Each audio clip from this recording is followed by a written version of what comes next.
Hello viewers, welcome to KBOXtv and it's your boy Kofi Baisie Jnr. And it's another episode of Total Boxing Show. Today is going to be with me here with Cudjoe, Amedoda and my regular panel as well as Daniel Sowah. They'll be joining us very soon. And we have a lot of things to discuss, and mainly the big fights coming up this weekend. We have Gervonta Davis facing Leo Santa Cruz. We also have Aleksandr Usyk also facing Derek Chisora. And of course, the monster is back versus Jason Moloney. So, guys, these are the things we'll be discussing, and of course, the few African fighters that are fighting outside Africa. We'll also talk to you about them, especially the Tanzanian boxer Aid Palari. He's in the Russia as we speak, and we'll be fighting for the vacant WBO Oriental Super Lightweight title. So these are the things we'll be talking about, and of course the few fights that are also lined up to be coming up. We'll also talk about them briefly. So guys, like I said, if you haven't subscribed to our YouTube, just kindly jump onto our YouTube. It's KBOXtv, KBOXtv. Just like you see on Facebook and Twitter and then on Instagram, it's the same. KBOXtv. Just jump on it and subscribe to KBOXtv so that we become bigger and better together. Guys, my guests are on the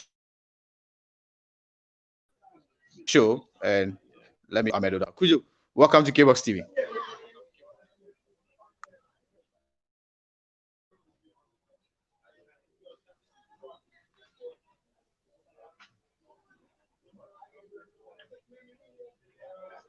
Can you hear me? All right, we also have Sowah joining us. Sowah, can you hear me? Yeah, I can hear you, Kofi. All right, great. Cudjoe, can you hear me?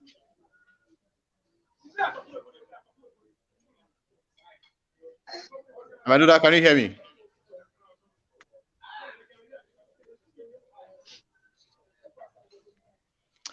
I think as we wait for Amedoda, we'll just jump into it straight. Guys, we have a very great or fantastic weekend ahead of us. We have three main events which are the most talked about, and every boxing fan will be looking forward to watch.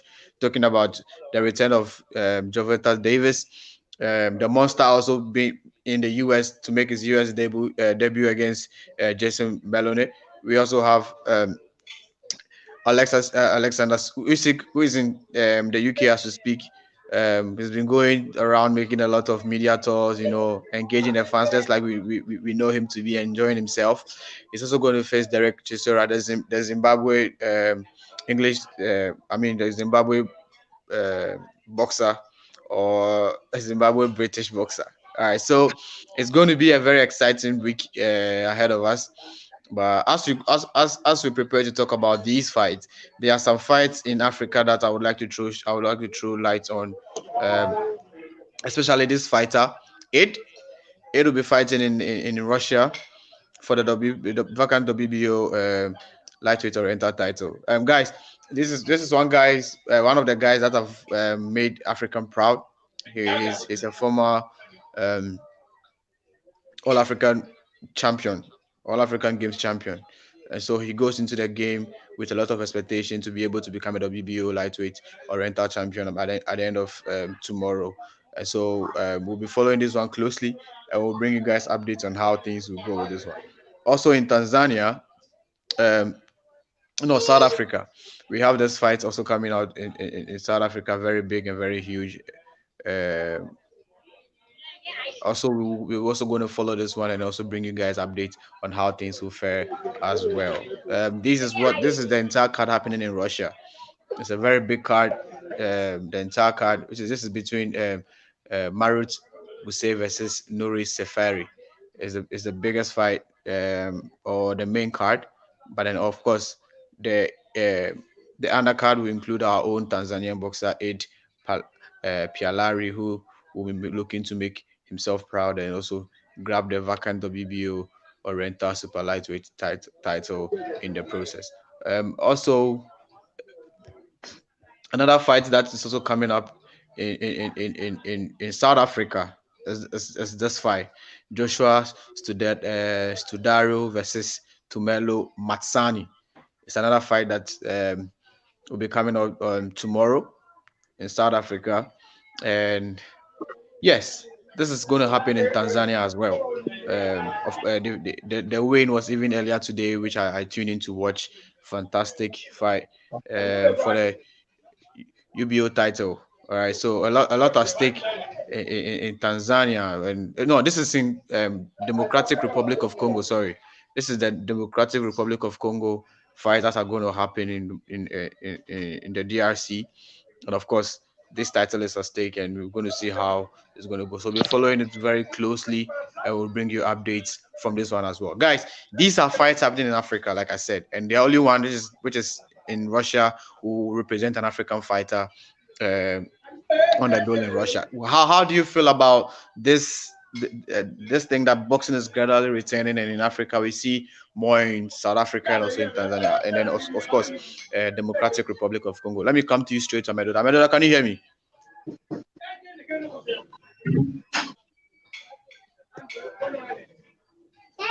I can hear you, even though there's a break anyway, but I can hear you. Oh, okay. All right. I thank God that you can hear me. So these are some of the fights that are happening in Africa. One show in Tanzania, one in South Africa, and one in Democratic Republic of Congo. And gradually, we can see that even though the pandemic is here with us, we see boxing returning gradually and slowly, one like that. How do you feel about this? That boxing is gradually returning to the motherland.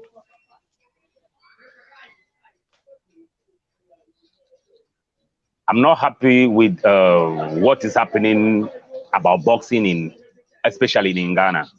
I am not happy one bit with what is happening with boxing in Ghana, especially. I may say, why? Ghana, the country that produced about 10 or more world champions for Africa. Today, boxing is not happening in Ghana just because some people don't want to do the right thing. Okay? And if you think about it and then you listen to the whole thing, it's like a gimmick that cannot be played on TV or radio. Hey, look at this pandemic brought so many things, but the other countries are managing it. Right. Why will Ghana give that kind of thing, whatever, to promoters of boxing to take control of? How can you pay, okay, $100 to take a check on a boxer before he go into the ring to fight? How many people that's supposed to be there? And then what are we joking in Ghana? No, if you think about it, you can. How much is boxing? How much is boxing giving to the boxing promoters? No, how much is boxing giving to boxing promoters?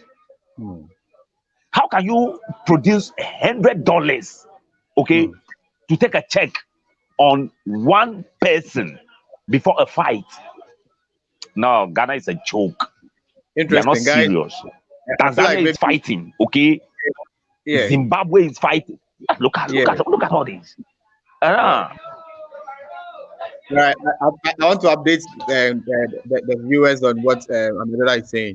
Currently in Ghana, because of the COVID-19 pandemic, of course, boxers are supposed to be tested before they run the ring. In Ghana, we're looking at each boxer or any official who is going to be present at the arena or wherever the fight venue will be to be tested. The cost to test each box is $100. This is what Amedoda is saying that it's not something which is he feel like it's not right, and it is also another reason which has reduced or delayed the return. And of course, a lot of things have delayed with the COVID-19 and this test. Let me bring you into this thing. Look at these countries that are bringing boxing back gradually. How do you feel about this situation? Okay, I can hardly hear you. Oh, can you hear me now? Yeah, I can hear you now.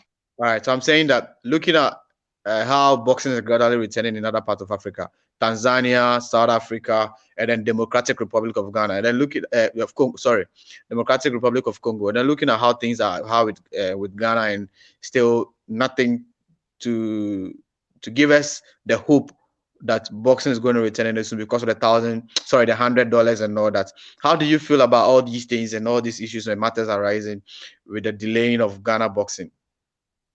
Kofi, honestly, it's very sad, and I think countries like South Africa and the Republic of Congo and Zambia, I think Zambia and some of these countries are really doing well. They are showing interest in the sports of boxing, and I think what they are doing is encouraging promoters to put up more fights.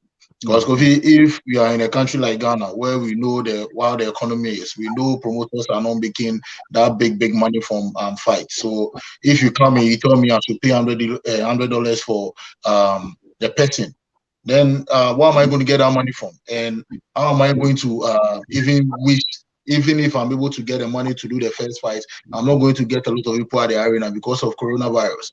So I'll just do one fight, and after doing it, I'll just move out of boxing and I'll decide not to promote again because I'll put everything in just one fight and I won't get because of COVID. So I think the issues Amedoda raised is really important. And if the people in boxing and the big people in boxing from the GBA and even the government officials are listening to us, they must be serious and they must do the needful to help the sport of boxing. Because Kofi, we all know 2023 there will be all African Games. With the All African Games, boxing Africa, if Ghana as a country, if you are going to win more medals, I tell you, it will usually come from boxing. Because when you compare other countries to Ghana, when it comes to sports of boxing, I don't know which country stands close to us or which country stands tall. It's Ghana that stands tall. Like, we've done everything. When we go to the Olympic Games, you can see that these boxers these boxers from Ghana are really good.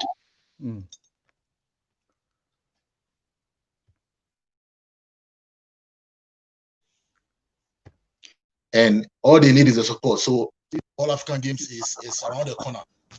Right. And promoters are not even able to put up fights. It's very sad. It's very sad.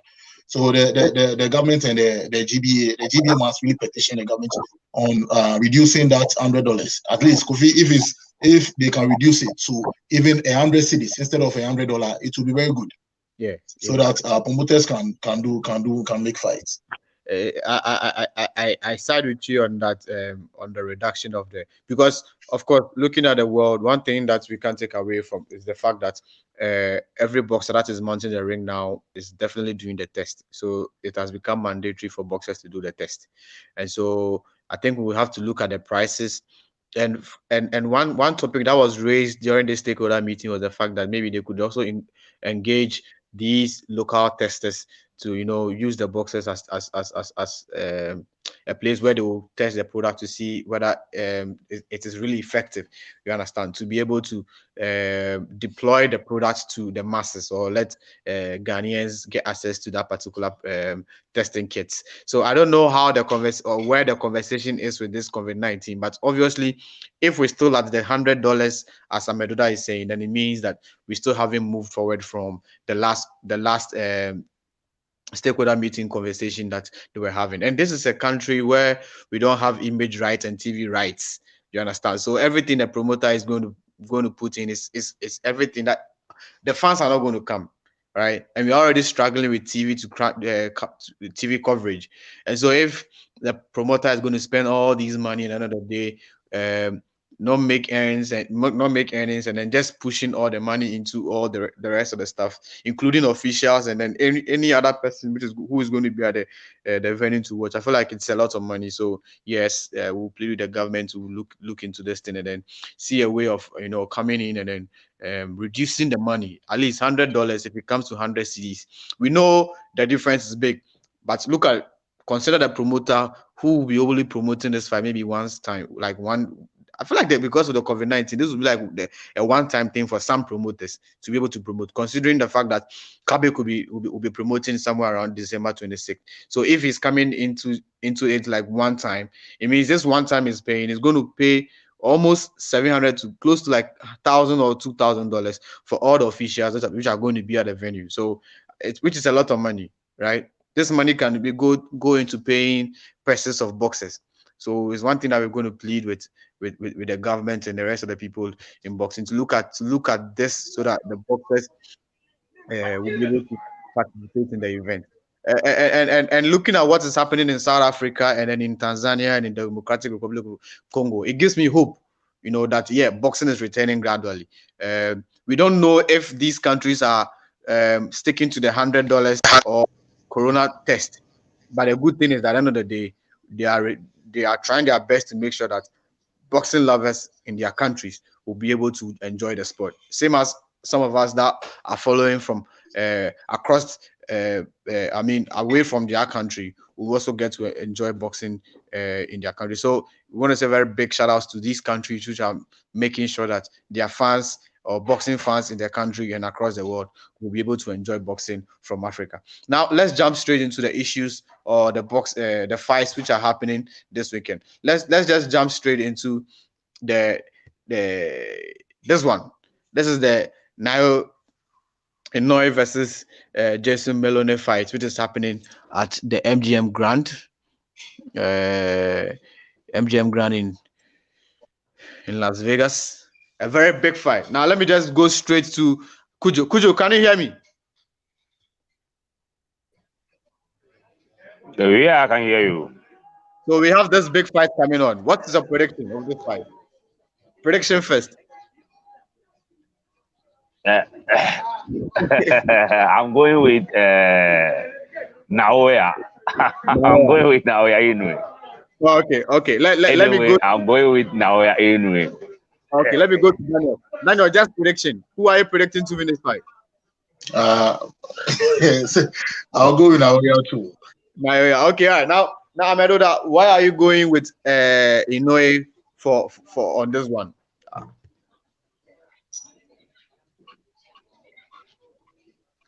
This boy came into the limelight now, and then the hype is behind him, and then all of a sudden, the boxing devil, the boxing devil to jump on his back. I'm talking about Bobaru. Jump on his back. He started doing his own things. I am not totally for this boy anyway, because his fighting style is not the style that we believe to be something in boxing. I don't like no, he's not total. He don't have the total package in boxing anyway, but he's doing well. Right. Okay. Right. When they brought him on pound for pound list, I was like, why? This boy is not up to the pound. He shouldn't be top 10 in pound for pound in boxing.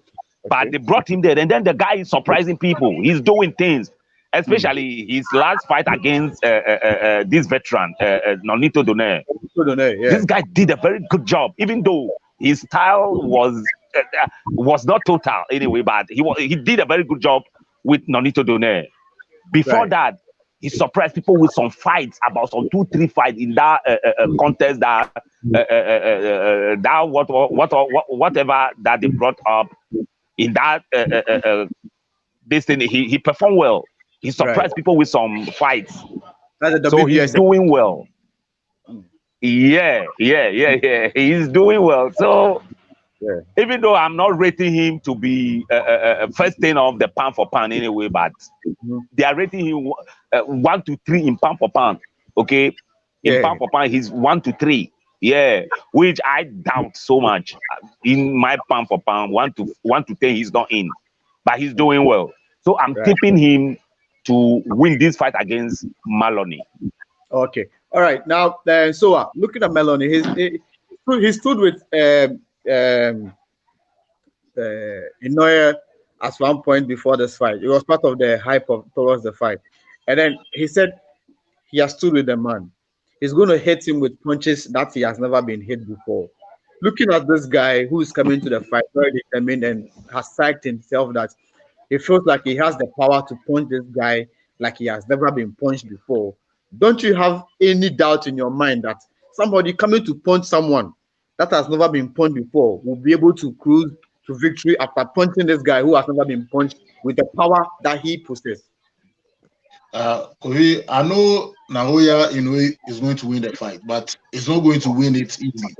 And Okay. I think Moloney might even give him a bigger fight than what Nonito did. Because Okay. this Moloney guy we are talking about, Kofi, is not just any boxer. He's a very good boxer as well. Right. He has just one defeat. And Only you one. see, only one defeat. And when you are about to face a boxer that the whole world is supporting, all the hype is behind him, and you know you are a good boxer as well. You know deep inside, you want to get all that support to yourself because you are in a division whereby it's open. And Right. we are here to crown one king. Right. All Right. the people that are reigning now are just ceremonial kings. So you know there's an opportunity for you to also stand and be recognized before a king is crowned. You will come in and say what he's saying. Like I said, he's going to punch him so hard that he will feel it and he will go down. And I know Kofi Moloney will give a very good fight, but for the winning, I'll go for Inoue. I know Inoue is going to win the fight, but he won't win the fight by knockout. He will go the distance.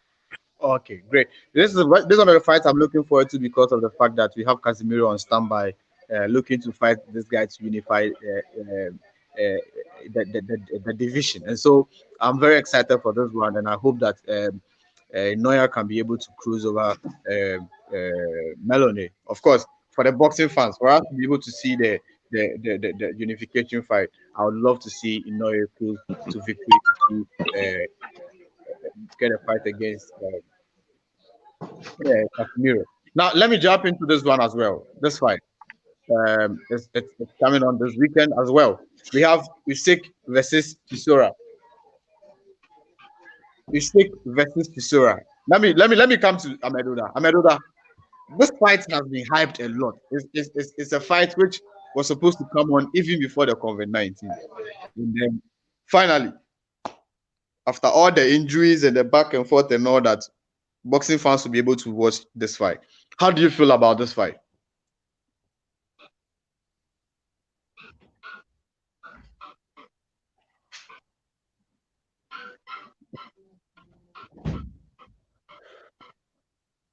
Hello, my daughter. Can you hear me? I think we are losing my daughter there. So let me just come to you, Sowah. This fight has been hyped a lot. I think Usyk has been tipped as the next big thing in the heavyweight division, and this fight is not just a fight. It's not just an ordinary fight because at the end of the day, the winner of this fight is mandatory to Anthony Joshua. How do you feel about this fight? Kofi, I believe this is one of the most exciting fights. I will not say the most exciting fights because the year is still we still have a lot of fights in the last quarter. So I will say, but Kofi is a very interesting fight. Looking at the way Usyk has been able to promote the fight. Initially when he started his promotion, to me it was really nonsense to me, but ending off close to the fight happening, I've enjoyed his promotion, and I think he's done well. Now to the fight itself, like the fight in the ring, I think Usyk can give a good fight. But Kofi, this fight is really dicey because looking at Derek Chisora will come in to throw a lot of big punches. And the punches Chisora is going to throw, I don't think Usyk have in his career during the cruiserweight has felt that kind of punches. So it's going to be like Teofimo and Lomachenko. Okay. In the sense that the only difference that we are not going to see from Derek Chisora, who is supposed to be Teofimo, is that Chisora doesn't punch with precision. He just throw the punches anyhow. Right. And that is what worry him. Because Usyk will come into the fight in the latter rounds. After maybe round 6, round 7, that's when he will come in. And if he's able to survive 1 to 6 rounds, then Chisora should forget about it, because we all know Chisora will gas out. Right. But if Chisora is able to defend so well and throw big punches from round 1 to round 6, I tell you, it will knock Usyk down. So this is what they must look at. If I was to be Chisora, I'll go and what the style of Teofimo Lopez, what Teofimo Lopez was able to do from that first round to the 6th round. Well, you know, these Ukrainians, Kofi, I'm telling you, if Usyk is able to survive to 6th round and he comes in, because the guy can box, he knows how to dance, he has a footwork, he has everything, but his punches wouldn't be that heavy. But Jerry Chisora is going to gas out from round 6. So that's when the problem sets in. So if Chisora is able to work on it, I tell you, Chisora will carry the day. All right, great. That's interesting opinions coming in from Daniel. So now let me jump to Amedoda. Amedoda, can you hear me?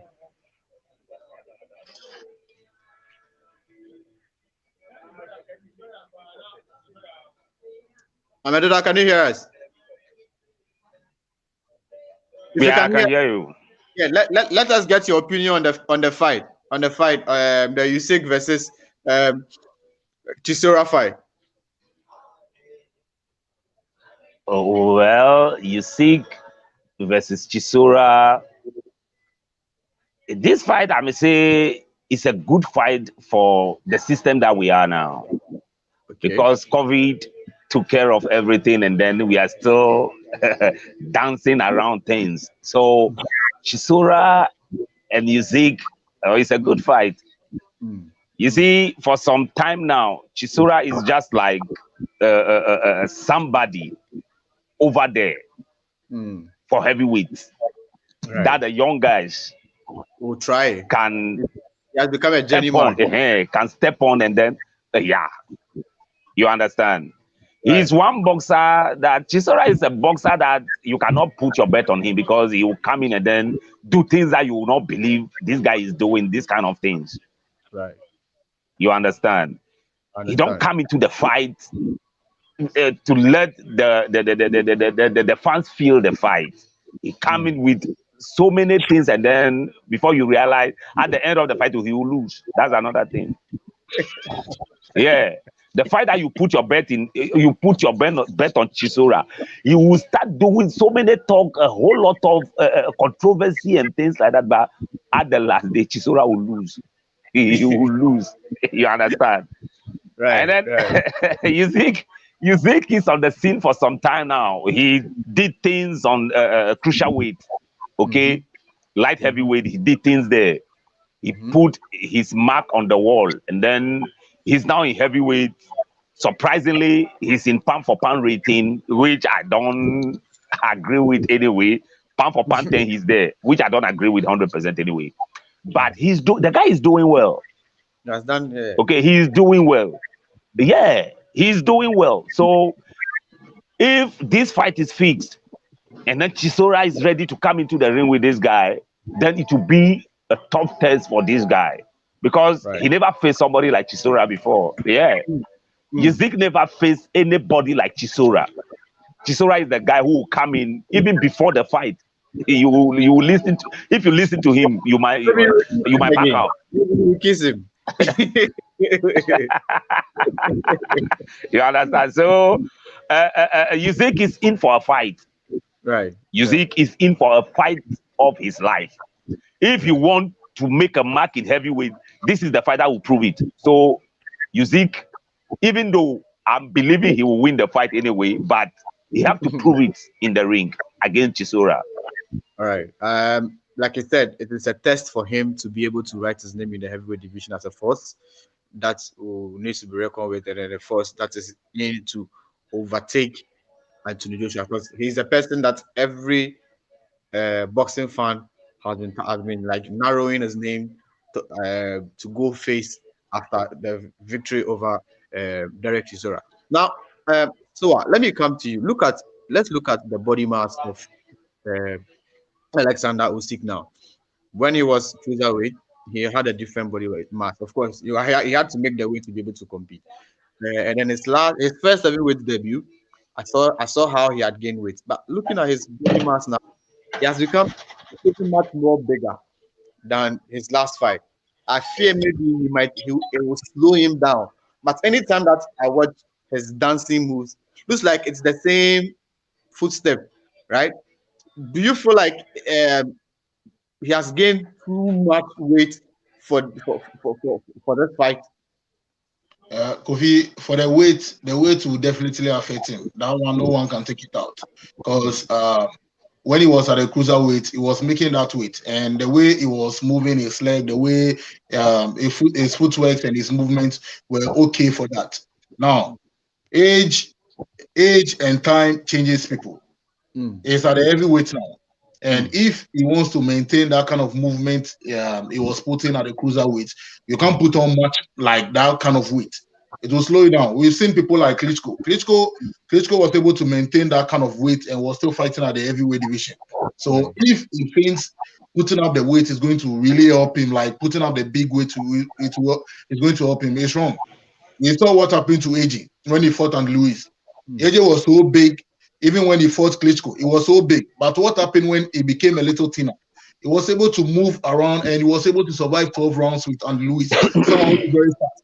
He was able to stay focused. So if it's a strategy that you think is going to work for him, I'm sorry, it's not going to work for him because it's going to slow him down.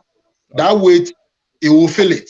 Because you see, the cruiserweight, the kind of punches you will throw there, you won't throw it at there. The heavyweight is just a 1 point team.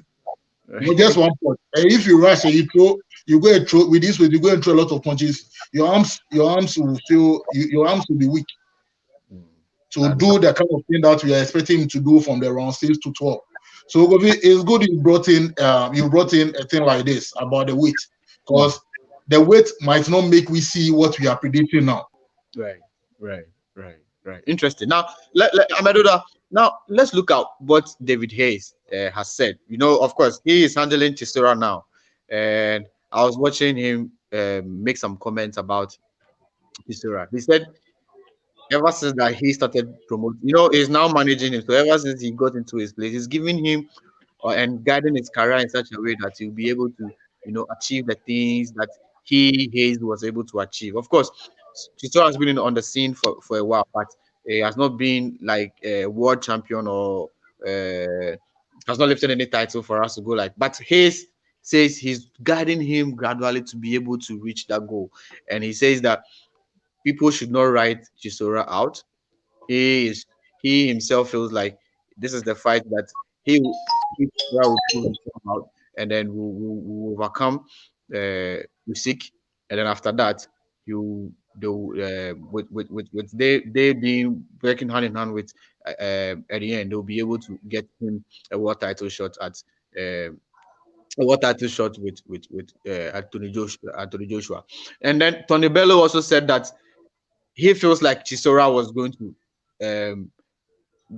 overcome the obstacle on Saturday night. For you, these two former boxers that are backing Chisora like this, doesn't it make you want to change your mind that maybe they have seen something different in camp this time that is making them predict that Chisora will be able to become victorious over Aleksandr Usyk on Saturday night? For what's the name? For he to come out and then be saying things like this, well, it's a promotion. What should I say? He's promoting himself, he's campaigning and things like that, and he's boxer. And moreover, he's a British. Yeah, he's a British. So he have a back. He's a British, a black guy. That's all. He cannot. And then you are managing the guy. So all that you are saying, if I listen to you, I will not take it serious. I will not take David Hayes serious. Because David Hayes himself, for some time now, on his boxing list, he ended up so badly. Yeah, David Hayes ended up so badly that even if you are talking about boxing, if you hear the name of David Hayes, you might think of stop talking about boxing. Okay, so if he get a chance and then he's managing Chisora and the things that he's saying, it's just normal. Yeah, he's a manager and then he get a chance to manage what did Chisora do in boxing so far? And then all the chances that he got, what did he do with it? Chisora, what did he do with the chances that he got? And for somebody to jump on his back now, how old is him anyway? And for somebody to jump on his back now and then be saying things like this. Tony Bellew, I'm surprised of what Bellew is saying anyway. Boxing is a game of chances, so many chances anyway. But I'm surprised. Well, I don't know the relation between Bellew and then Chisora.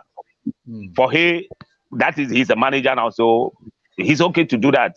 But Bellew, I don't know. I will go to find out what is the relation between him and Chisora for him to be saying this thing.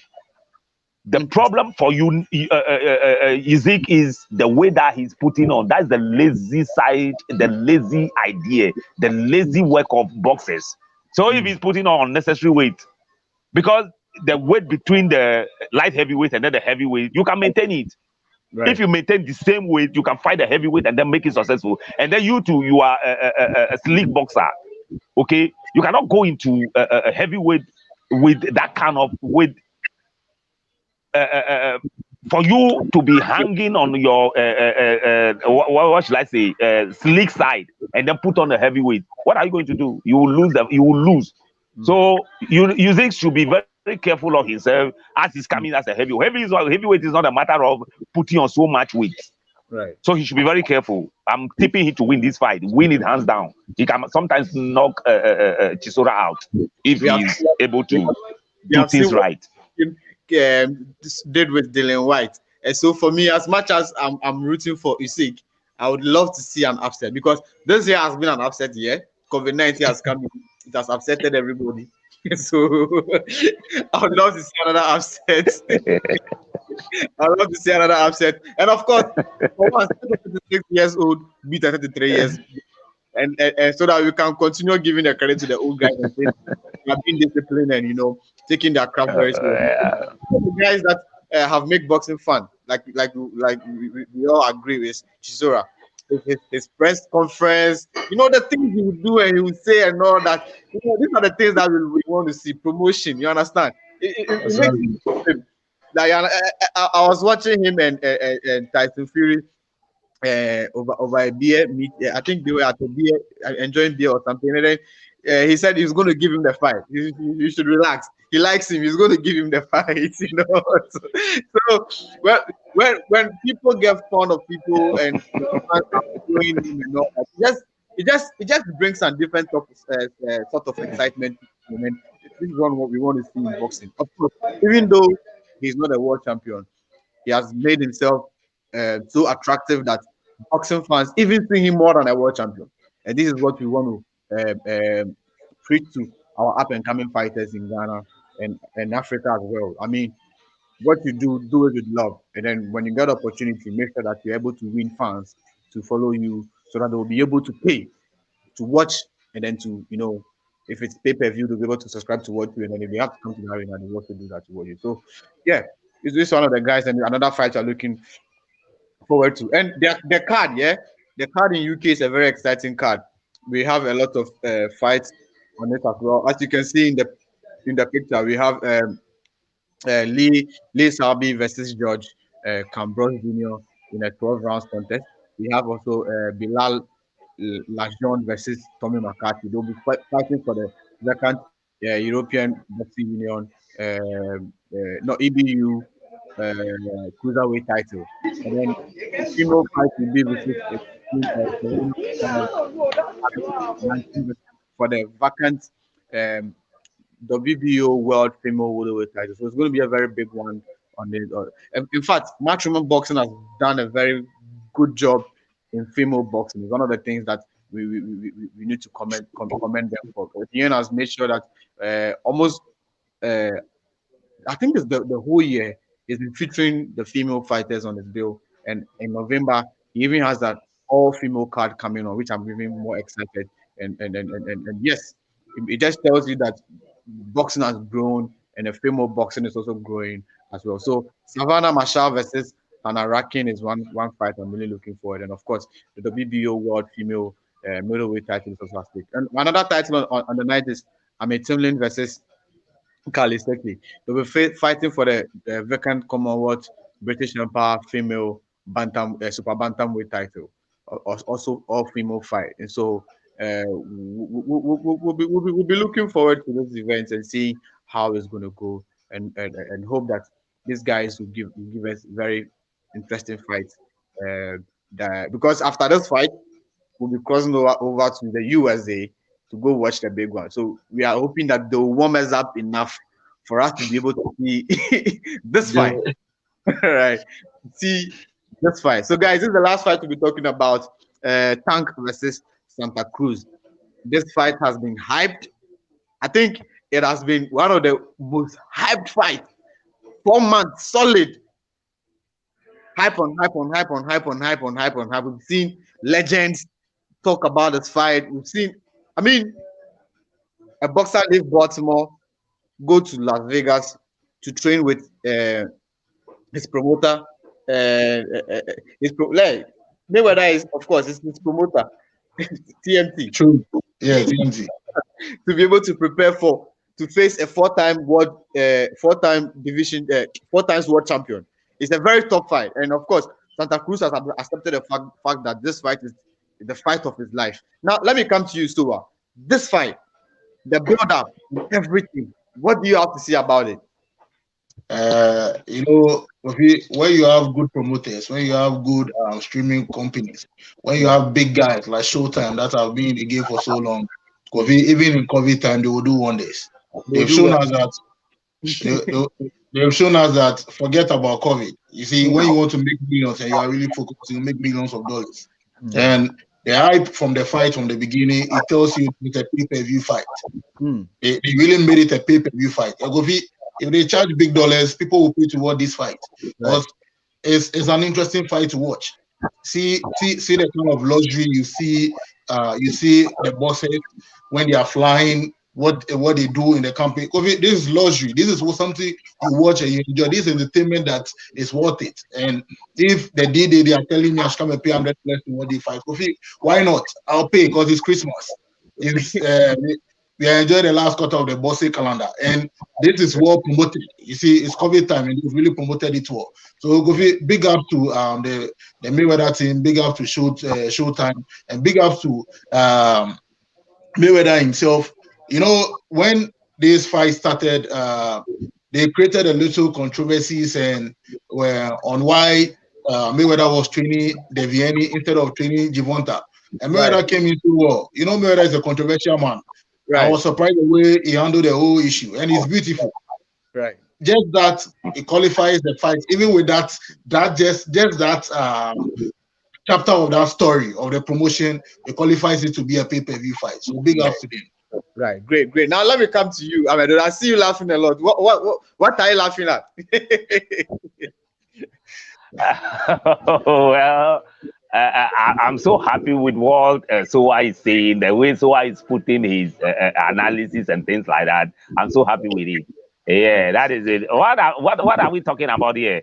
We are talking about COVID time with pay-per-view. Right. I salute Mayweather once again. I've been saluting Mayweather in the ring, but now I'm saluting Mayweather once again as a promoter. He did this job very excellently. You understand? Right. Yeah. Right. Look at from the beginning. Look at what happened. Gervonta cannot make a weight. Because of that, he moved up. Okay, and then you fix a fight for him at the underweight. Against a top boxer. Okay? Yeah. Think about it. In US now or in boxing now, Gervonta is a big guy. Yeah. You cannot take it from him. He's a big guy.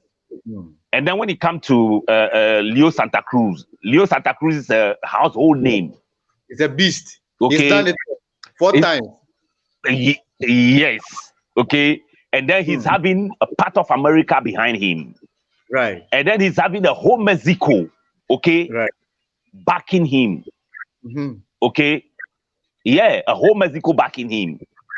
And then he is the standing man for that weight now. Right. Okay, That's so it's so confusing, so much confusing, so much confusing that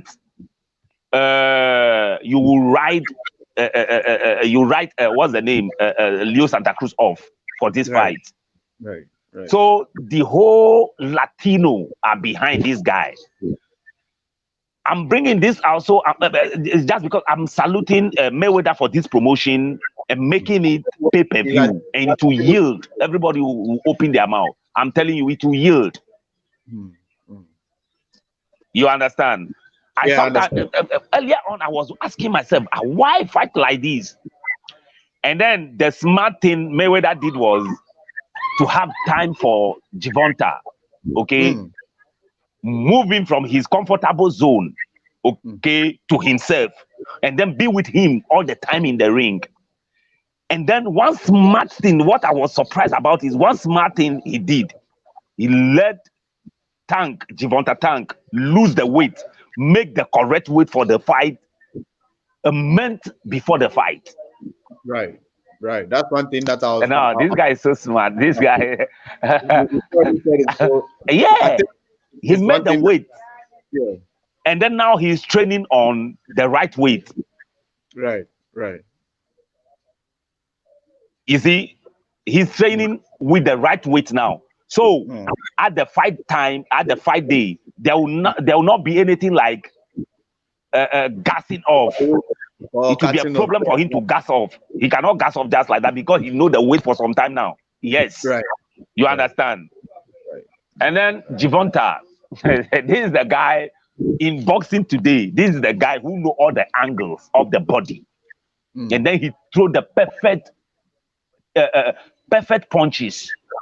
Nobody can challenge him. Nobody can challenge Gervonta now for kind of punches that you throw in boxing. Nobody, from heavyweight to paperweight, nobody can challenge Gervonta now. He knows how to come in, how to throw punches, the angle that he will go. Yeah, nobody. Mention one person. Nobody. He know the kind of punches that he will give out. In fact, you will be behind and then be enjoying it. You see? So Leo Santa Cruz is in trouble. Interesting. Now, you've already made your prediction. You are saying that Leo Santa Cruz is in trouble, so it means you are going for Gervonta Davis. Let me go to Sowah.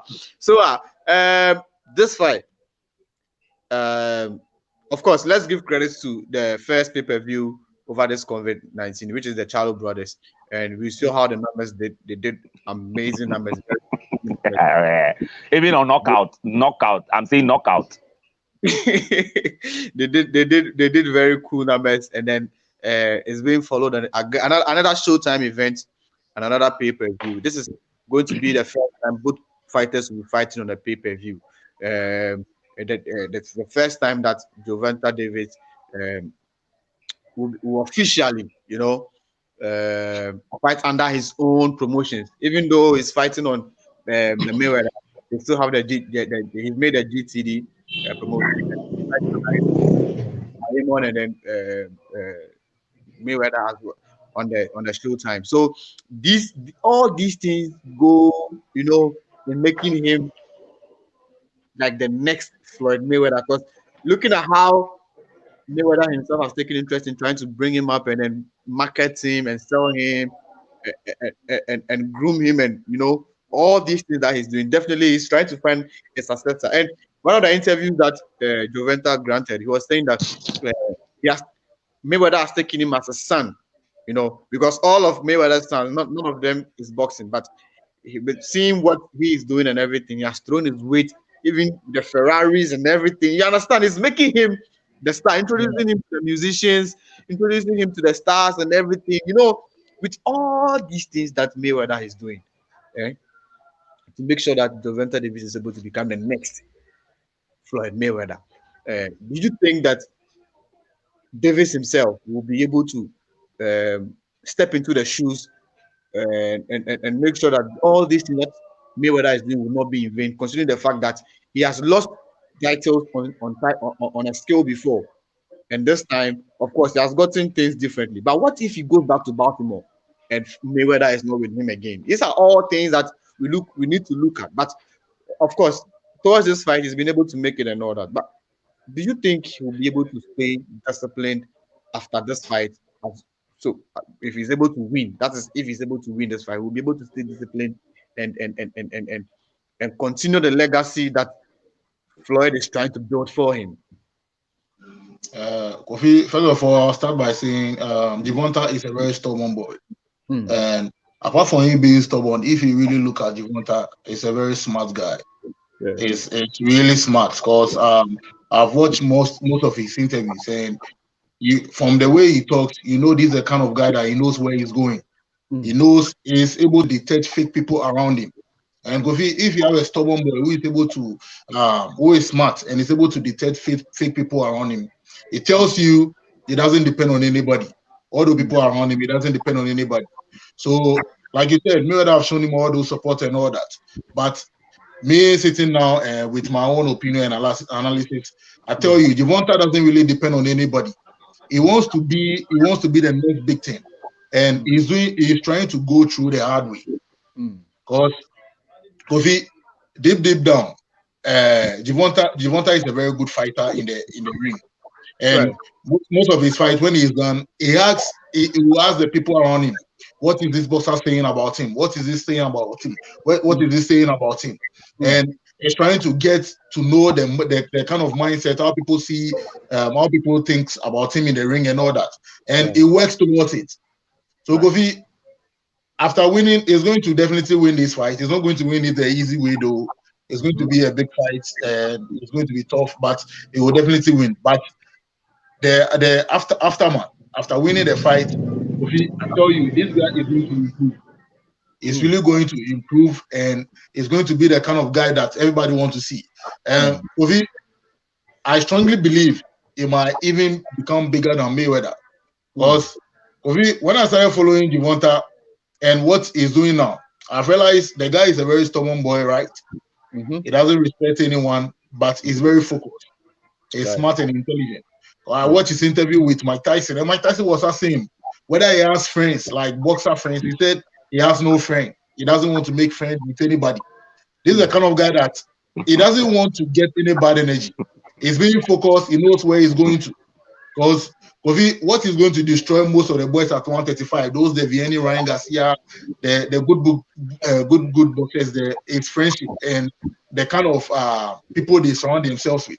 That is what is going to destroy them. It has destroyed Andre Brunner. Andre Brunner should have gone far.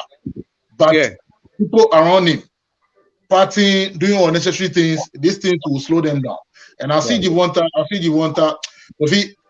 there are a lot of good fighters. If you should come to the lightweight, there are a lot of good fighters that can maybe beat him. But I see him to be a very disciplined person. And Mayweather will find a way to make him stay undefeated for a long time. Interesting. Mayweather will find. I like the way you ended it. Mayweather will find a way to make sure he stays undefeated. Now let's talk about the titles on the line. We have 2 titles on the line. The WBA, but they are all WBA titles. The WBA super featherweight and then the WBA lightweight.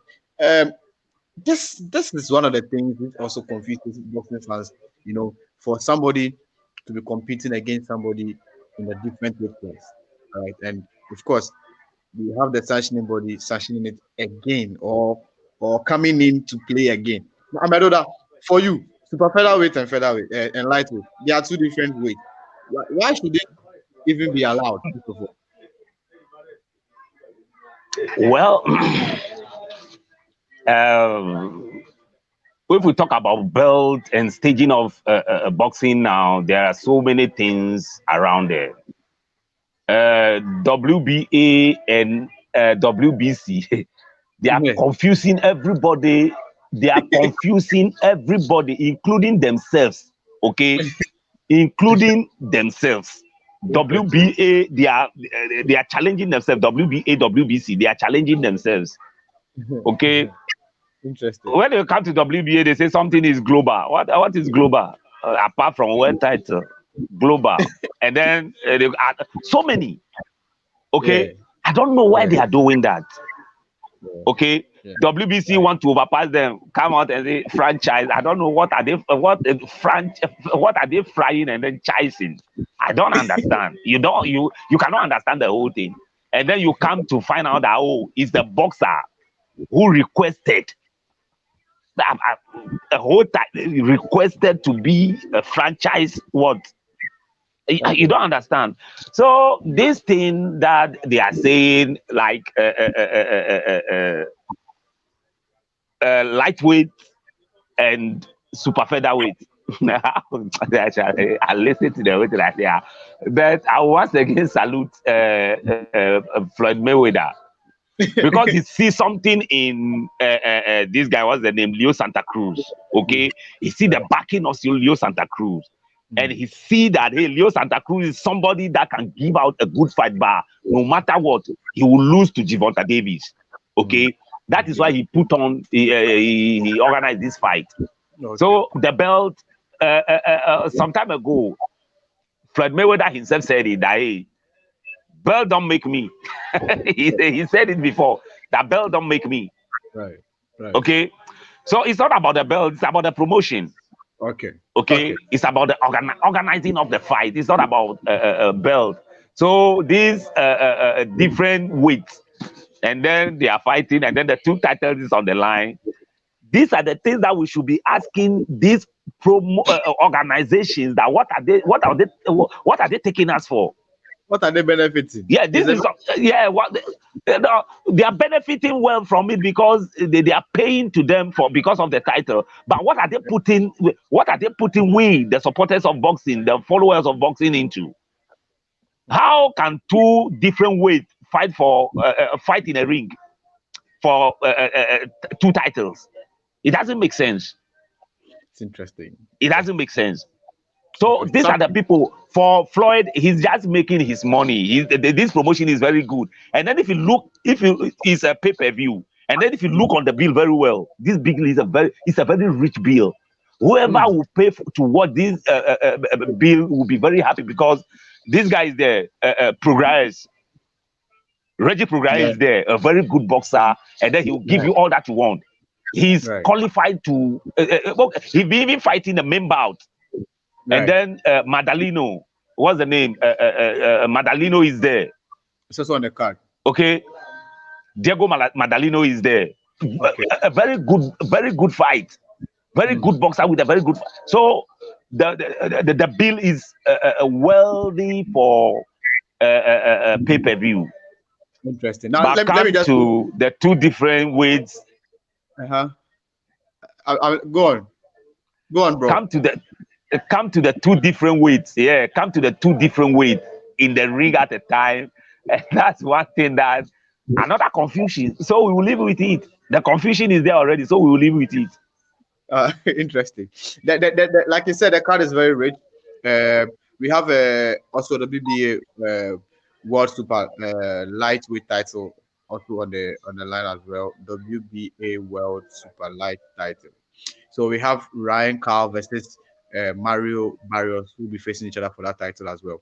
Ryan Barrios is one of the guys also tipped for greatness, 25-0 undefeated. And so I feel like this is one of the fights that we'll be looking to see how it goes. We also have Diego Magdaleno, who faced Isaac Cruz Gonzalez for 12 rounds. We also have Juan Heraldez versus Regis Progras, also 10 rounds. Non-title fight. We have Michael Rivera versus Ladarius Miller, also 10 rounds in the lightweight. We have Derek Perez versus Joshua Zuniga, 8 rounds, super featherweight. And then we have Julian Rodate versus Jose Morales, also 8 rounds lightweight as well. And then we have Ken Cruz versus Demercy Niles, 6 rounds welterweight title. And then we have Anthony Cuba, who will be debuting in the lightweight contest versus Leon Cavalli. So it's a very rich card. And of course, it's going to be live on USA Showtime pay-per-view. The big one will be Gervonta Davis versus Leo Santa Cruz. So obviously, these are fights that you definitely would want to stay up to watch after finishing with the monster fight at the bubble, and then we head over to Texas to go watch this one to see how it's gonna go. For you, Sowah, of all these cards, Jason Moloney versus Inoue, um, Santa Cruz versus Gervonta Davis, and then Derek Chisora uh, versus Aleksandr Usyk. These three huge cards. Which one are you really excited and looking forward to? Uh, definitely, Gervonta Davis, Leo Santa Cruz. Why that one?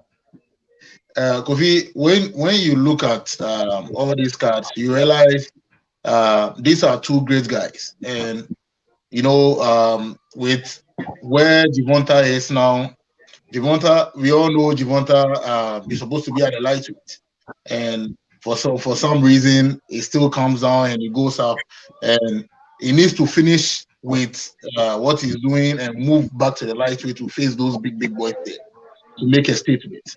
Now, the lightweight itself, all the boys there are trying to make a statement. And we want to see what statement Gervonta is going to make. Because when he fought Gamboa, people said Gamboa is an old man, is this, is that, is this. And Gamboa is a great fighter as well. But when you look at Gervonta's CV, he has a good CV. His knockout, he just went to the rounds just for one. All his fighters has been through the knockout. So if he should beat Leo Santa Cruz, which nobody can say Leo Santa Cruz is not a good opponent, regardless of the divisions and everything, we all know Leo Santa Cruz is a very good fighter. And the style of fight with Gervonta, if Gervonta should beat him, is going to make a good decision. He's going to make a big statement that Gervonta can beat you regardless of your style. He has that power to beat any star that he's going to face. So the competition there is really massive. Like, it's very big. It's like back in the days when we see Mayweather fight, the Miguel Cotto, mostly like that kind of competition. Right. People need to make a statement that I am the next big guy and I deserve the crown. So it's a fight. It's a fight that it's interesting. I think the next one maybe I might give it to Chisora and Usyk based on the way they've been able to hype their own fight and how we can't even give a good prediction of the outcome. Interesting. Now for you, Amedoda, which one are you really excited to watch or looking forward to? Oh, the fight is a Gervonta Bill. The Gervonta That is the fight. It's pay-per-view. You cannot compare. You cannot compare it to those other Bill, Moloney and they say Moonstar, Inoue. It's uncomparable. And then another one, Usyk and Chisora. No, you cannot compare it. And then Reggie Prograis is on that bill. Reggie Prograis just lost his title about a fight or so, or 2 fights or so back. He lost his title. And then he gave out a good fight. Madalino was surprised by, what's the name? This guy. The one who won the title just last, the fake undisputed title last. The Teofimo Lopez. Yeah. Okay. Yeah. Teofimo Lopez surprised Diego Madalino. Okay, with some knockout and things like that. You see, So Madalino is there to make a name. So this bill is not just a bill; it's a very strong bill that you cannot. And then look, we are talking about 2 titles, so 2 different weights, and then 2 titles on a bill. So Leo Santa Cruz and then Gervonta Davis. There's no way it cannot be compared to all those things that they're doing over there. This is pay-per-view. Let's go with that. For me, I love heavyweight. Especially because of the punches, right? One punch changes a lot. So I'm looking forward to the heavyweight fight. And of course, I'm looking forward to the Gervonta Davis versus Leo Santa Cruz because of the way the fight has been promoted and the fact that I want to see how the skill, because we are talking about Gervonta Davis, but we are refusing to talk about the skill that Leo Santa Cruz possesses. He has a very intelligent ring IQ. Come on, you can't become 4 times world champion by just waking up, and then he has definitely worked his way very, very very, very hard to reach where he has gotten to. So I'm really looking forward to see how we'll be able to, prevail, how Gervonta will be able to overcome this test. Because once he's able to do it, then he was really going to put the lightweight on notice, because already the shakeup has already started. The takeover is taking over, right? And after his fight, we'll see how David Haney will also fight over the in November versus Campbell, and if he's able to win, then I feel like the lightweight will become the cash division, because all the guys there have very huge social media presence, and they have huge fan base. I think maybe if you combine all these guys, Ryan Garcia, Gervonta Davis, David Haney, Teofimo Lopez, Lucam, if you combine all of them together, I feel like you can sell the whole world, because these have been able to, look at how they even brand themselves, how they present themselves. They make boxing just attractive. Like, you just want to eat them, literally. You understand? So, of course, I'm looking to how he will be able to overcome this challenge. And once he's able to do that, I feel like it will be time for him to be paired against some of the greatest names in the division. But I don't see Henny Davis happening now, because of the fact that they are both being loved by Mayweather. But I feel like it will definitely be an ultimate cash fight, where a lot of millions will be made if they are both able to win, and they are able. I don't know how. Maybe they will give them, let's say, Ryan Garcia, and then if the other person is able to overcome Teofimo Lopez, like that. I know it's a very wild guess, but if that's able to happen, I feel like a lot of millions will be able to be made between Mayweather and then at the end, because these are the two guys that I feel like are making boxing, very, very attractive. Guys, any other thing we can discuss again?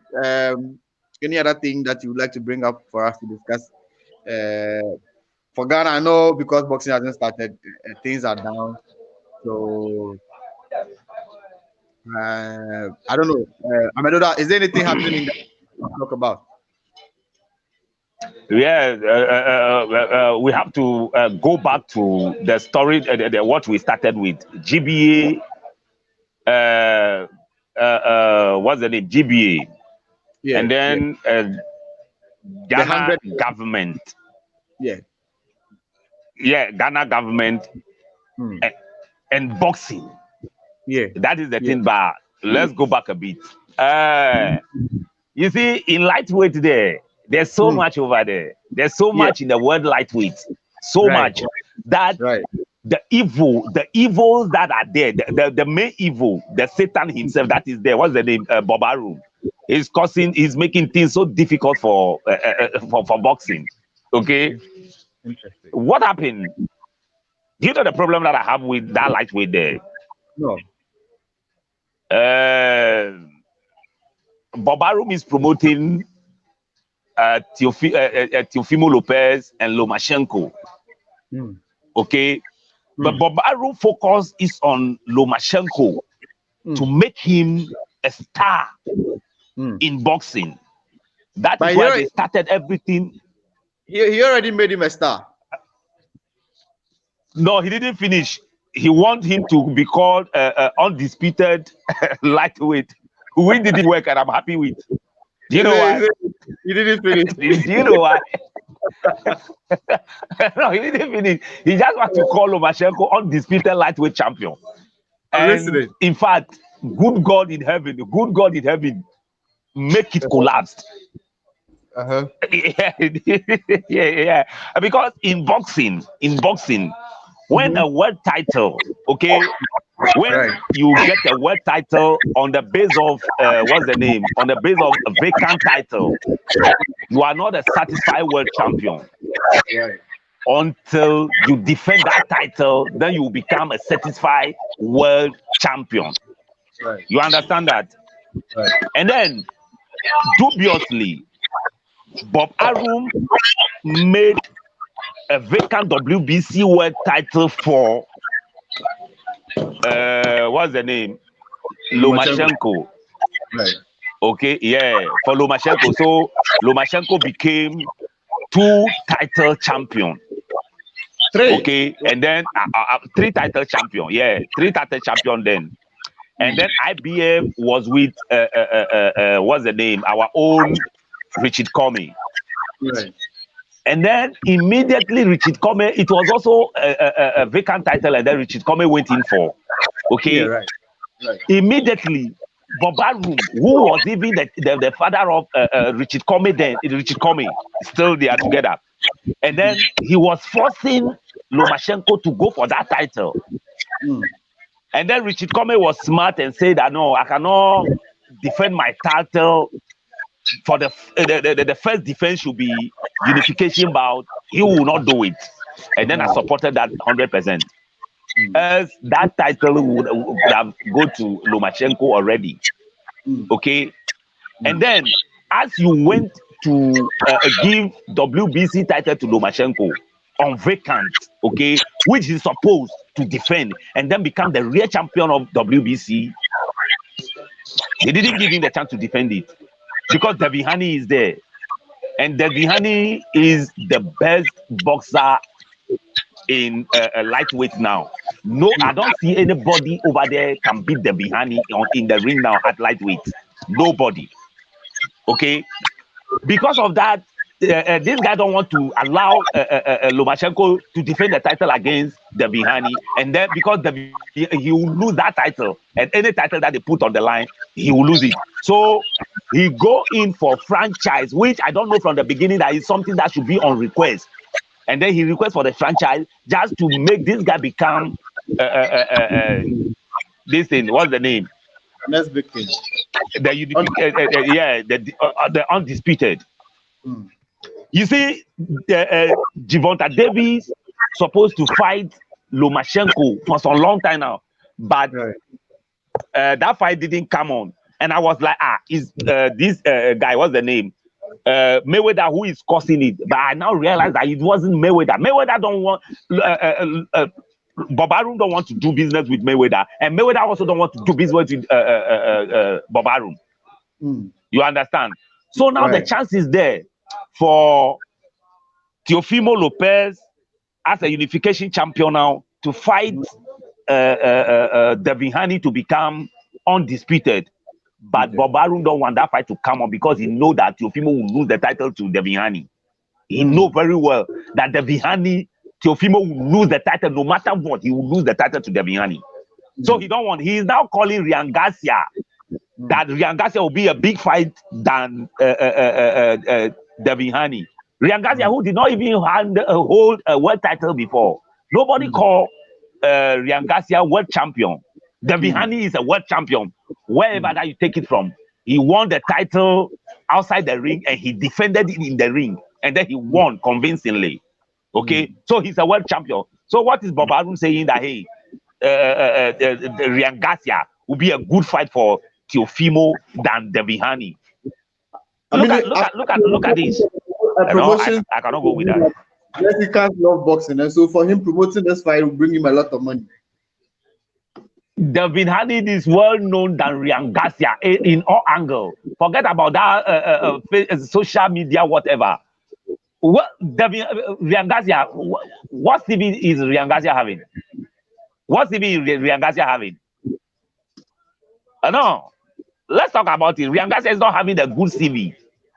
Okay, Devihani is having a real CV. He fought on better builds and then fought good boxes, and then he went through. And if he's fighting you, you can see that hey, this is a guy. He's just 22 years, and then he's fighting like somebody who is about 30 and over years. Okay, so what Bob Arum is just doing something just to make we the boxing followers don't feel boxing.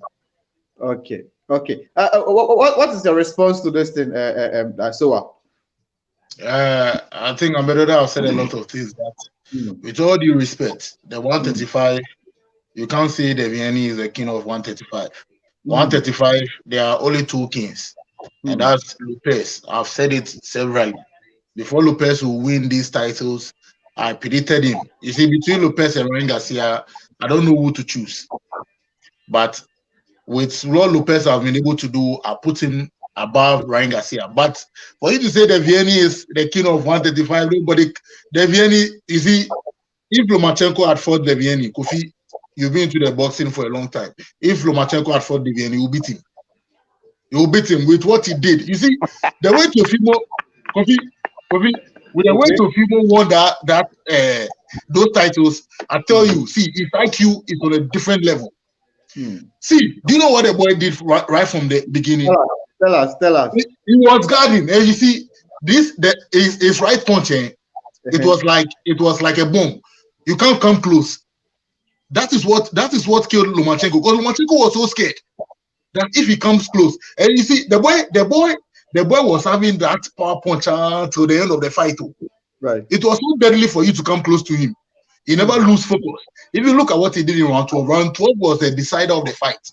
Round 12, when Lopez, when Lomachenko thought he had won, he has beaten him in 9, 10, 11. He thought round 12 he was coming to put a debate down that he was able to do something in the fight. In round 12, when his own father told him, they should tell you the kind of guy we are talking about. His own father was scared. So he told him, go enjoy yourself and let's finish the fight because we've already won it. No, this boy went there, and I was surprised at what he did.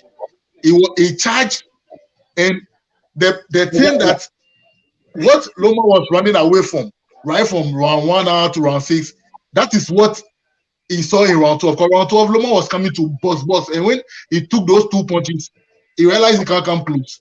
So he realized in round 12, when he took some punches from Lopez, he realized, no, if he doesn't take it, he might be knocked out. And those punches, if he had taken it from the early rounds, it would have been a knockout victory for Lopez. So Kofi, me have watched Vianney's fight. Vianney is someone that always tries to fight like Mayweather. And you see, there can be only one Mayweather. Mayweather is a very smart guy. He's very fast. His IQ is on a different level. You can't beat Mayweather. And Mayweather can take punches. That is what made Mayweather what he is. I don't like Mayweather, but these are facts. Mayweather can take punches. He will swerve a lot of punches, but when you throw the hard one, he will take it and he will still fight like a man. I don't see the Vianney doing that. There are only 2 kings in the at 135. And you see, even Gervonta is way better than the Vianney. And I'm telling you this, you see, the Vianney, if you face any of these guys, they'll beat him. Or they'll beat him. And you see, with Ryan Garcia, the special thing about Ryan Garcia is people think is a slim guy, he doesn't look strong. But you see, Kofi, that boy, you saw what he did to Fonseca, that Gervonta fought to around round 8 before he was able to knock him out. This guy knocked Fonseca out in round 2. And you know how he did that? He studied before he throw his punches. And his punches are very fast. So you see, when you're fighting someone like the Vianney, you're fighting someone like Ryan Garcia, who has the height, who knows how to defend, whose punches, just one punch can just change the game. Because all his fight is just one point that changes the game. And he's with the best trainer alive. Exactly. So you can't take him out. So the Vianney, for Amedoda, I'm telling him, you should just stay cool. You should stay cool for her. We will show him something at 135. Interesting submissions coming in. But of course, Ryan Garcia has proven to be, even though he has not, is not holding a world title now, his name pops up anytime we discuss lightweight division. It tells you that he's a rising star and very dangerous. You know, why would Naoya not want his boxer face any of the others, but bring Ryan Garcia? You know, it tells you something. Even if it is about money or whatever, you put it aside. But for his name to be brought about anytime the 135 division is being mentioned, knowing that, or for anybody bringing his name knowing that he doesn't have the world title, it means that he's a very dangerous guy. Exactly. And so the 135, like I'm saying, I'm really looking at. The whole world is watching to see how things will go and see if we'll be able to have an undisputed. For me, I don't think it's going to happen. Undisputed, I don't know. People will really protect themselves. they'll really protect, and then they'll choose and pick in that division. And I feel like it is not going to happen. But if it happens, I'll be very excited. But other than that, the boxers themselves are calling each other, but the promoters I feel like will disappoint boxing fans because they are splitted between promoters. Ryan is with Golden Boy. Gervonta is with Showtime, PBC, right? And then we have Teofimo Lopez with Bob Arum. And we have Henny with the UK match. So it's scattered. If we had about 2 or 3 in one place, it would have been easier. The only reason why we're able to see this Lopez versus Lomachenko fight is because they are with under one umbrella, and making fights like that is way easier. But cross promotions over the time, we've seen that it has become a problem, especially if it is UK and then the US. If it is not Queensberry Promotions and a Top Rank, it's usually difficult. The rest is usually difficult. But let's see. We have the zone still being with Matchroom and then with Golden Boy. So let's see if whether the zone will be able to pull some magic and make Henny versus Ryan Garcia happen. Other than that, regardless, I feel like a lot of them will choose a break for them to be able to make some money from the titles that they are having. Amedoda, the 135 division, right? Who do you think is the king? Even though, like, let's not let us talk. For you, who do you think is the king of the division? The king is there already. He is just Devin Haney. Devin Haney is the king over there. He forced Lomachenko and Bobaru to request for franchise. So what again? He forced them from 2018. Devin Haney was calling Lomachenko from 2018. Go and check it from 2018, and he made it one time that I don't want to beat old Lomachenko. I want to beat Lomachenko who is in form. He made it, and but Bobaru will not allow for that because they will lose totally. I'm telling you, this is the guy. Very good boxing skills, everything, very fast jabbing. He's very good in anything that he do in the ring. So please, Sowah, go and check on Devin Haney again. He is the best. I have Gervonta Davis there, but Devin Haney is more mature than all those young guys. They are about 20 to 23 years over there. But Devin Haney is the best among them. Okay, and for you, Sowah, the king is Ryan Garcia. Ryan Garcia. All right, guys. This is how we end the show. Thank you for making time for Cudjoe, Amedoda, and then Daniel Sowah for always making time to discuss the Total Boxing Show. We are here every Thursday to discuss what's happening. No, Kofi, we are not ending the show now. Okay, Kofi, let's not end the show now. I'm listening. Kofi, let's talk about this again. Okay, I'm listening. Cudjoe. I'm listening. Cudjoe, I'm listening. Kofi. Mm-hmm. Yeah, Kofi. Ghana boxing is we don't have boxing. What I'm saying is we don't have boxing association in Ghana. We don't have anything called GBA in Ghana. GBA is there with people that don't know anything about boxing. They don't know anything about association. They don't know anything. I'm telling you, Kofi. Look, this is what time are we now? We are in election year, okay? Yeah. We are in election year. Yeah. COVID is around. Yeah. Markets are open. Churches are open. People are moving up and down. Today, if you come to Ghana, you will not see people wearing nose masks. Nobody is wearing nose masks. Even yesterday, a contestant for what is it? A parliamentary contestant, okay, yeah. On account of ruling government, shook hand with me in a drinking spot without nose mask. You understand? So what is delaying the GBA? What is delaying the handlers of GBA to go to the president and tell the president that, hey, president, we want to fight. Take out that $100 test, COVID test on the boxers so that we move with boxing. What is delaying them? This is the time that whatever that you come, whatever program, whatever problem that you come out with again to the what's the name?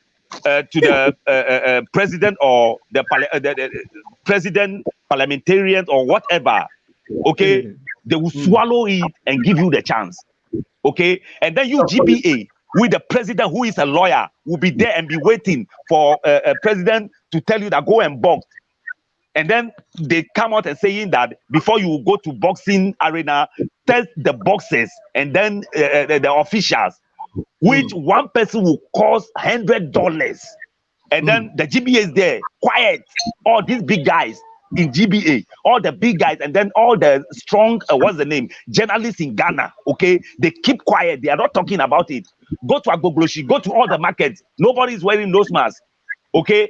And then boxing, you have to test one person. You have to test one person for $100. And we are in election year. Nobody is signing petition to the president.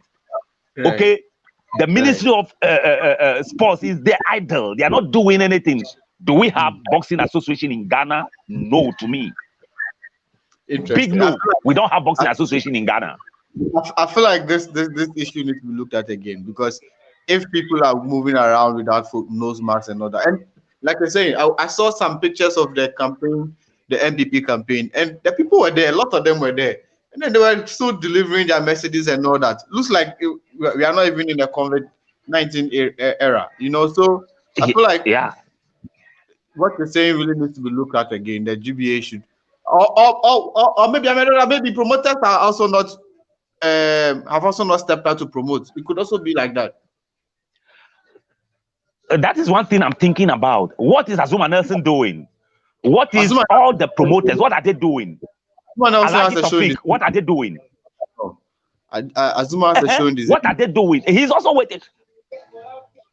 Yeah, but for them to make one and go to the ministry and go to Ministry of Sports and tell them that, hey, that the $100 is something that we cannot offer. It's something that we cannot come over it. We can't get it. Okay. How many officials do you need for a boxing match? Okay, and $100 for a person. What is that? What do we? No, I don't get it. Now with the test, after the officiate, you have to pay them. That is it. It's a lot of money that we're talking about here. I feel like it needs to be really looked at. So Kofi, think about it. If these people, look at these people, the promoters, big promoters in Ghana, okay, and then big boxers in Ghana, world champions in Ghana, okay, and then the boxing association, okay, and then the known boxers in Ghana, if they make one, go to the presidency and tell them that, hey, what you are telling us to do is too much. We cannot do it. Don't you think they can give them the chance? We are in election year. They have no option. Yeah, they will give them the chance. They have no option. The presidency have no option. They will give boxing a chance for boxing to be staged. But why are they waiting? What are they waiting for? What is the delay for? No. All right. I feel like I don't know, but I think I'll have to get the GBA secretary on the show and then we'll have a conversation. I feel like something is holding it. Either the promoters are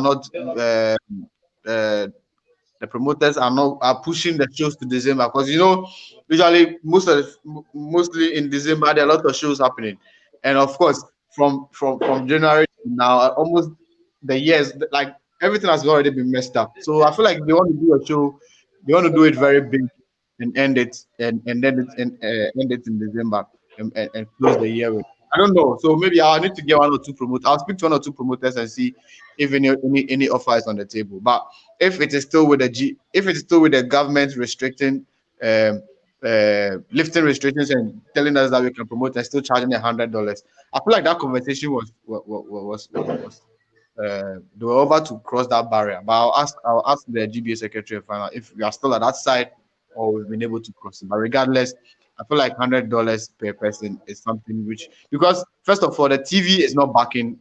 We don't have the TV backing what we do.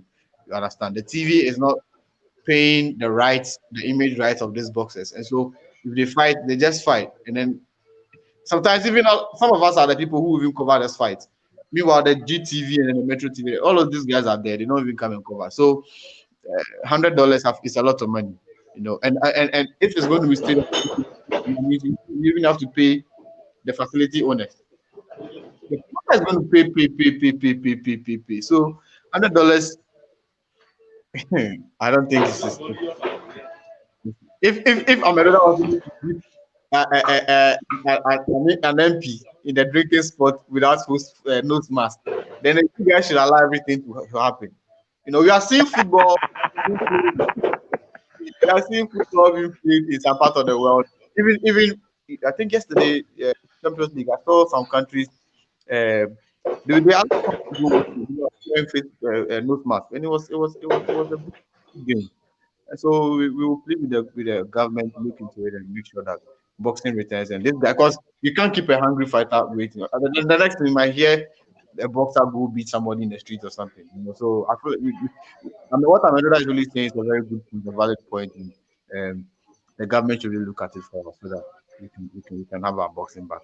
Because Tanzania is fighting, South Africa is fighting, all these Democratic Republic of Congo, they are fighting. Understand? So I think they need to look at it again and then grant us the 100% green light for boxing to start in Ghana. I mean, is there anything else you want to add? You want to add to it?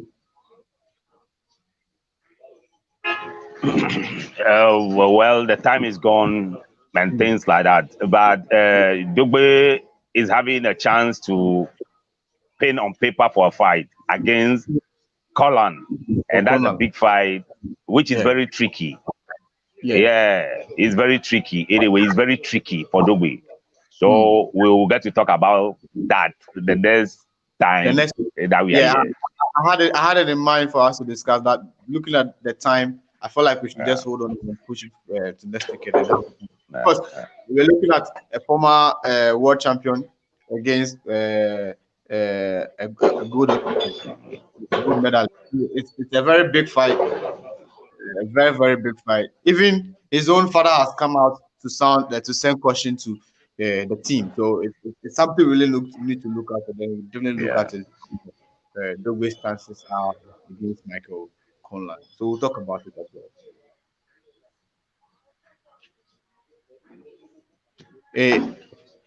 Okay, so guys, this is how we end the show today. A very big thank you to anybody that all of you that tune in, especially those on YouTube, Facebook, and then Instagram. Sorry, Twitter. I want to say a very big thank you for making time for us. We'll be here, God willing, next week to discuss another exciting topics. Maybe after the show on Saturday, we'll do what we did with the last time. We'll come here and then discuss how we saw the fight and how the fight went. So we'll do a post-fight analysis on Saturday after the fight and get to hear the opinions from Daniel Sowah and also from Cudjoe Amedoda to find out how they felt about the results and everything. So it's going to be a very long night. We'll start from UK and they will end in the US, and it will be in the morning. So it's going to be a very long from Saturday to Sunday midnight, and we're going to be up to watch all these things and let you guys know how everything is going to go. So, Amedoda, thank you, and the fans, thank you, and God willing, Saturday night we'll be here to discuss how everything happened. Have a very good night, and God bless.